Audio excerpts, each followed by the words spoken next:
नमस्कार दोस्तों, आपका अपना चैनल हिंदी जंक्शन पर मैं प्रवेश कुमार सिन्हा आप सभी का स्वागत करता हूं, अभिनंदन करता हूं। आज एक और महत्वपूर्ण वीडियो लेकर उपस्थित हुए हैं। आप मेरे चैनल पे नए हैं तो सब्सक्राइब कर दें और बेल आइकन को दबा दें ताकि मेरे आने वाला वीडियो का नोटिफिकेशन आपको मिलता रहे। और दोस्तों में ज़्यादा से ज़्यादा शेयर करें ताकि सभी लोग इसका लाभ उठा सकें। आज का टॉपिक है हिंदी भाषा की उपभाषा, बोली और क्षेत्र। यानी हिंदी की कौन कौन सी उपभाषा है, कौन कौन से बोली हैं और उसके क्षेत्र जो है कौन कौन से हैं, कौन क्षेत्र में किस भाषा का जो है प्रयोग किया जाता है, किस बोली का प्रयोग किया जाता है। तो इस वीडियो में हम हिंदी की उपभाषा, बोली और क्षेत्र के बारे में जानेंगे। अगर आप बीपीएससी ट्री 4.0 के हिंदी विषय की तैयारी कर रहे हैं, किसी भी वर्ग के टीजीटी, पीजीटी यानी 6 से लेकर 12 तक किसी भी वर्ग की तैयारी कर रहे हैं तो ये वीडियो आपके लिए महत्वपूर्ण होने जा रहा है, क्योंकि सभी का सिलेबस लगभग सेम है। सभी चीज़ें जो है सभी को पढ़ना है, तो इसलिए एक साथ बनाया गया है ताकि सभी वर्ग के जो तैयारी कर रहे हैं उनके लिए लाभप्रद हो सके। तो आप मेरे वीडियो के अंत तक बने रहिएगा। इसमें हम लोग जो है उपभाषा, बोली और क्षेत्र को जानेंगे और उससे संबंधित जो महत्वपूर्ण एमसीक्यू है उसको देखेंगे। और एमसीक्यू में आपका कितना सही होता है हमें कमेंट कीजिएगा। तो हम लोग बारीकी से चीज़ों को देखने वाले हैं। आप लोग मेरे चैनल पे बने रहिए और अपने जो है तैयारी है उसको गति प्रदान करते रहिए। चलिए आज के टॉपिक को देखते हैं। जैसा कि आप देख पा रहे हैं, हिंदी की उपभाषा, बोली एवं क्षेत्र। यानी इसमें हिंदी की उपभाषा, बोली और उसके क्षेत्र के बारे में जानेंगे।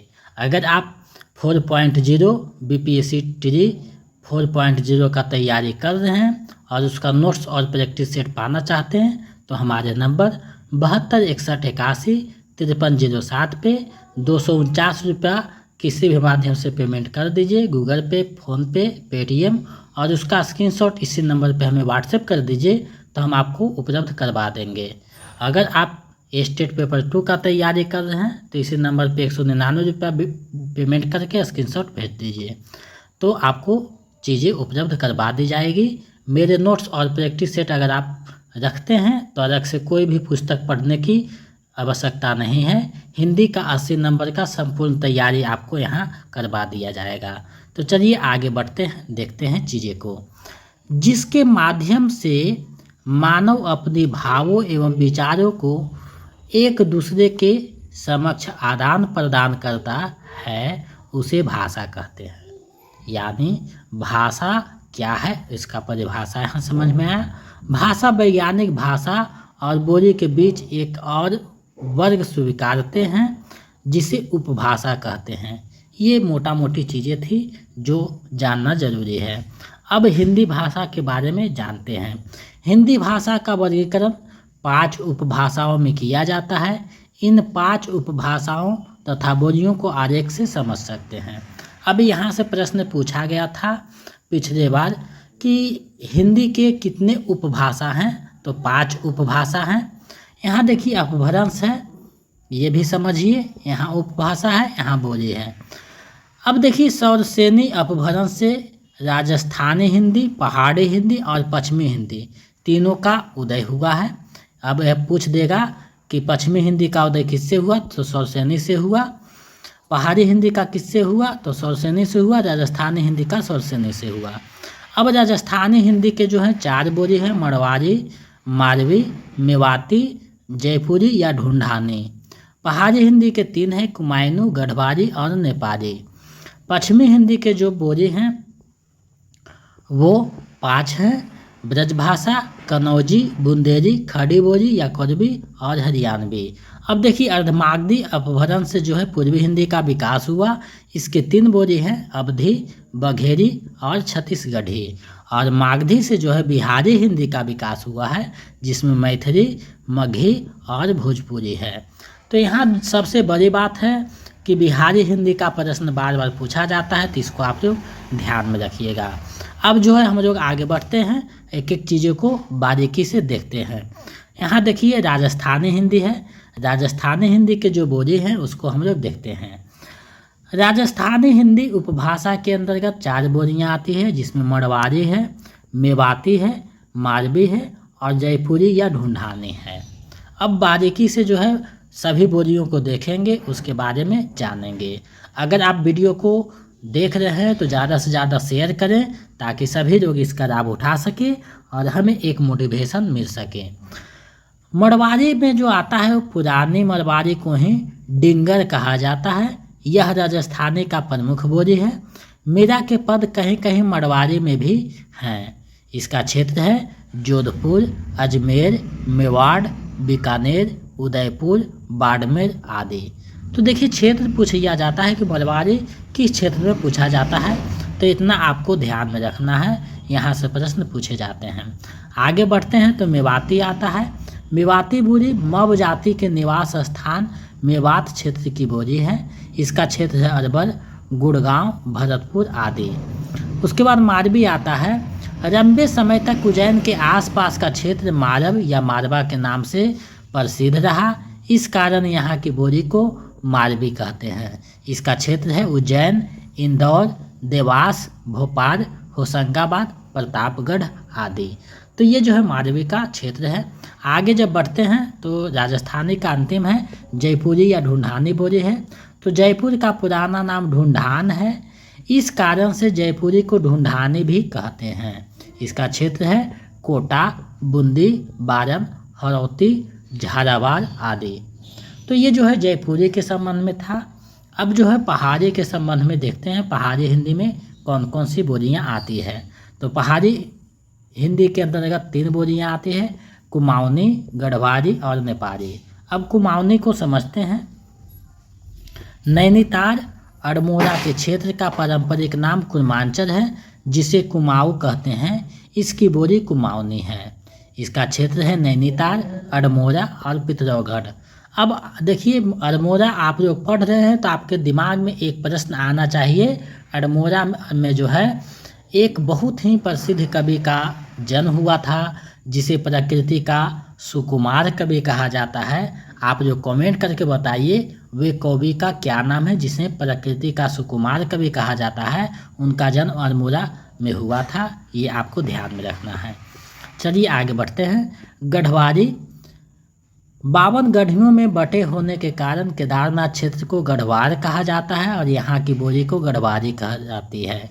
इसका क्षेत्र है गढ़वाल, टिहरी, चमोली, उत्तरकाशी के आसपास क्षेत्र। उसके बाद नेपाली है। यह बोली हिमाचल प्रदेश तथा नेपाल के कुछ क्षेत्र में बोली जाने के कारण इसे नेपाली कहते हैं। इसका क्षेत्र है सिमरा, मंडी, सिरमौर, चंबा, जौनसार आदि। तो इस प्रकार जो है बोलियों को हम लोग समझ रहे हैं, उपभाषा को देख रहे हैं। यहाँ से पूछा जा सकता है कि पश्चिमी हिंदी में कितने बोलियाँ आती है, तो 5 आती है। इसका है ब्रज भाषा, कन्नौजी, बुंदेली, खड़ी बोली या कोरबी और हरियाणवी है। तो ब्रज भाषा को देखते हैं, इसका अच्छा क्षेत्र रहा है।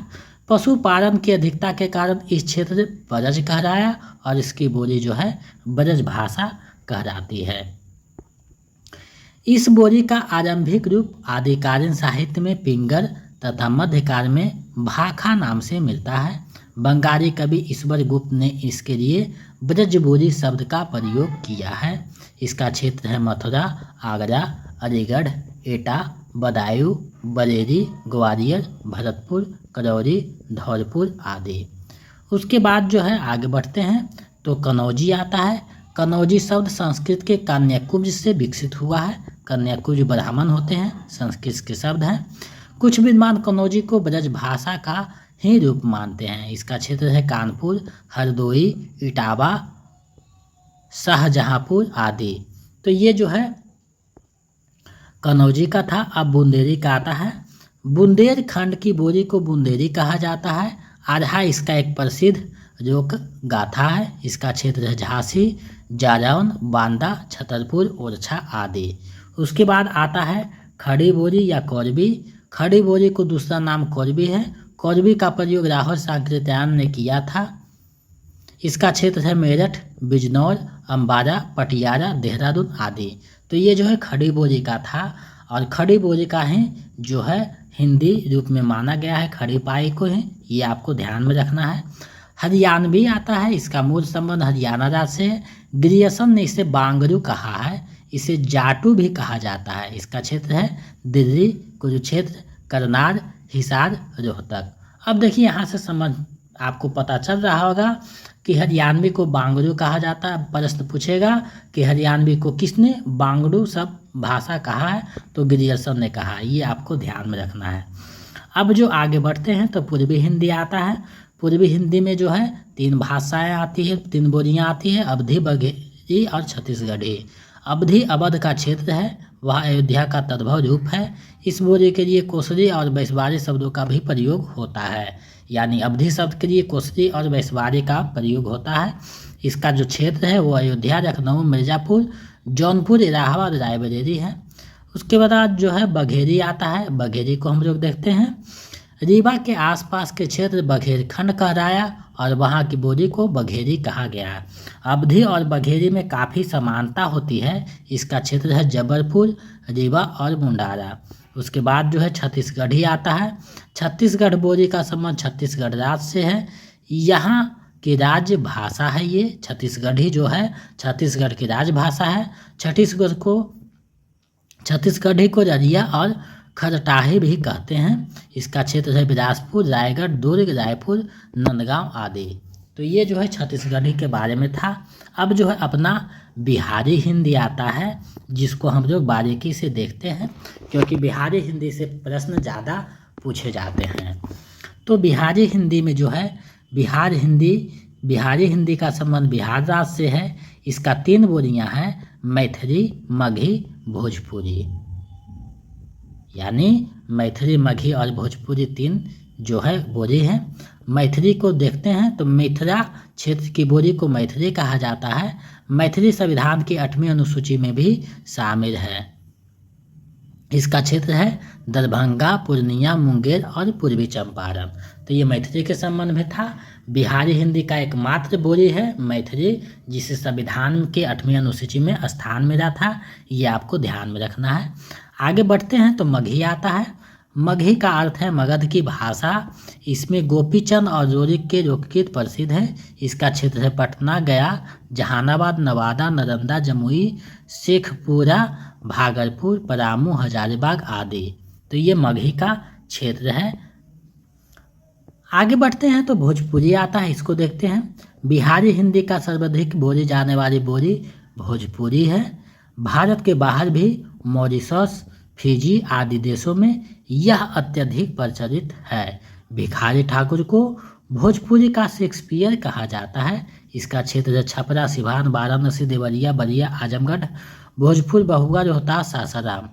तो ये जो है भोजपुरी का क्षेत्र है। यहाँ एक बहुत ही प्रसिद्ध जो है बात निकल कर आई है भिखारी ठाकुर को, जिन्हें भोजपुरी का शेक्सपियर कहा जाता है। अब बताइए भिखारी ठाकुर की एक प्रसिद्ध रचना है जिसे के कारण भिखारी ठाकुर को हमेशा याद किया जाता है। वो रचना किस नाम से प्रसिद्ध है आपको बताना है। बहुत प्रसिद्ध है, ये आपको बताना है कि वो कौन सा है। आगे जो है अब हम लोग MCQ को देखेंगे, क्योंकि संपूर्णता को प्राप्त करना है तो MCQ को देखेंगे तो समझ में आ जाएगा कि क्या प्रश्न बनता है। अब देखिए यहाँ प्रश्न पूछा जा रहा है, पश्चिमी हिंदी की 2 बोलियों का सही युग्म है। ये जो है TRE1 में पूछा गया था। पश्चिमी हिंदी की 2 बोलियों का सही युग्म क्या है आपको बताना है। तो सही युग्म जो है पश्चिमी हिंदी का खड़ी बोली और बुंदेली होता है। ये आपको ध्यान में रखना है। विकल्प ख सही हो जाएंगे। तो आप लोग का इस MCQ में कितना सही होता है कमेंट करके बताइए और वीडियो को ज़्यादा से ज़्यादा शेयर कीजिए, क्योंकि हम आपके लिए बहुत मेहनत करके समय निकाल करके वीडियो लेकर आते हैं ताकि आपका तैयारी अच्छे ढंग से हो सके। और दूसरी बात है कि आप जब हमें सपोर्ट करते हैं तो हमारा उत्साह बढ़ता है और दुगने में मेहनत करके हम चीज़ों को इकट्ठा करते हैं, आपके समक्ष प्रस्तुत करते हैं। खड़ी बोली के लिए सुनीति कुमार चटर्जी ने क्या शब्द प्रयोग किया है आपको बताना है। खड़ी बोली के लिए सुनीति कुमार चटर्जी ने क्या शब्द प्रयोग किया है आपको बताना है। ये पिछले साल पूछा गया क्वेश्चन है, तो आप इसका जवाब दीजिए। तो इसके लिए जो है सुनीति कुमार चटर्जी ने जनपदीय हिंदुस्तानी शब्द का प्रयोग किया है खड़ी बोली के लिए। विकल्प का जो है सही हो जाएगा।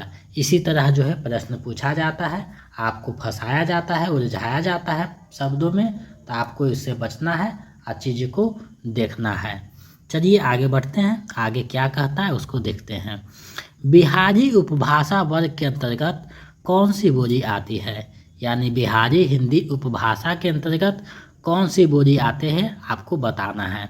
तो बिहारी हिंदी के अंतर्गत मगही, मैथिली और भोजपुरी आता है, आपको पता है। तो यहाँ देखिए विकल्प जो है ग सही है भोजपुरी और क सही है मैथिली। अब देखिए दो विकल्प सही हैं, आपको कन्फ्यूजन होगा किसको मारें। तो देखिए उपयुक्त में से एक से अधिक जहाँ भी दिखे दो है तो एक से अधिक हो जाएगा, यानी विकल्प घ सही हो जाएगा।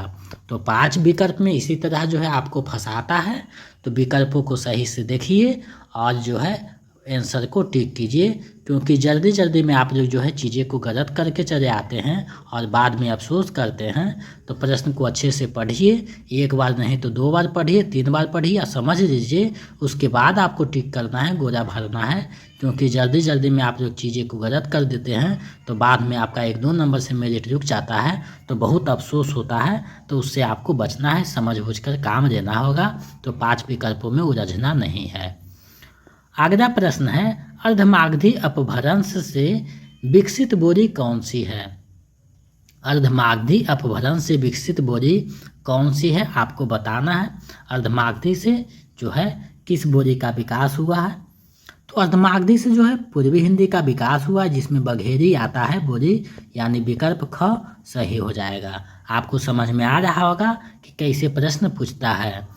आगे बढ़ते हैं। इनमें से कौन सी बोली पश्चिमी हिंदी की है आपको बताना है। इनमें से कौन सी जो बोली है पश्चिमी हिंदी का है। तो देखिए बुंदेली, कनौजी और कोरवी तीनों जो है पश्चिमी हिंदी का है, तो इसका सही विकल्प हो जाएगा विकल्प घ, उपयुक्त में से एक से अधिक, क्योंकि तीनों जो है पश्चिमी हिंदी की बोलियां हैं। आगे बढ़ते हैं। छठा प्रश्न है निम्नलिखित में से कौन सी बोली राजस्थानी की नहीं है।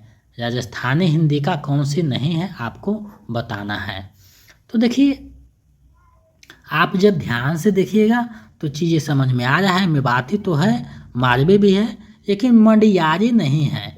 ये मरवाड़ी होता है, ये मंडियारी लिखा है, जो कि नहीं पूछ रहा है। तो विकल्प ख सही हो जाएगा, ये नहीं है, यानी विकल्प ख छठा का सही हो जाएगा।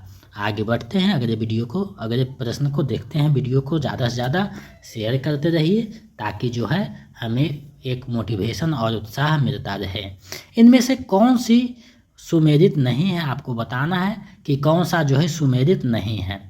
तो देखिए आप ध्यान से देखिएगा तो चीज़ें समझ में आएगा।